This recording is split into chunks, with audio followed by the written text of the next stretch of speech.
Did you know India once had an airbase just 20 kilometers from China and Pakistan?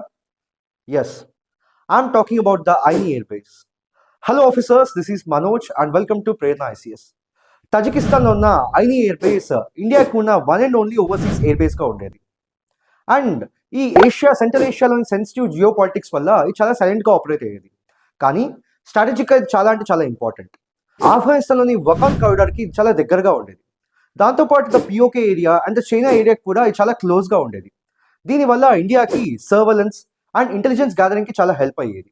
2021లో Taliban కాబూల్ని take over చేసినప్పుడు కూడా Indian నేషనల్స్ని evacuate చేయడానికి ఈ air base మనకి బాగా help అయింది. కానీ ఇప్పుడు తజకిస్తాన్ మనకి లీజ్ని రెన్యూ చేయట్లేదు. Reason Russia and China dominance. Central ఏషియాలో వీళ్ళ డామినెన్స్ చాలా ఎక్కువగా ఉంది అండ్ వాళ్ళ పవర్ని చూపించుకోవాలనుకుంటున్నారు. అందుకే ప్రెషర్ చేసి ఇండియాకి రాని కూడా చేశారు. అండ్ ఈ ఇన్సిడెంట్ మనకు చాలా ఇంపార్టెంట్ థింగ్ చెప్తుంది. ఏంటది? మనకి ఎంత ఇన్ఫ్రాస్ట్రక్చర్ ఉన్నా కూడా గ్లోబల్ స్టేజ్కి వచ్చేసరికి జియో పాలిటిక్స్ చాలా ఇంపార్టెంట్ రోల్ ప్లే చేస్తాయని. So for more such videos, please subscribe to the channel. Thank you.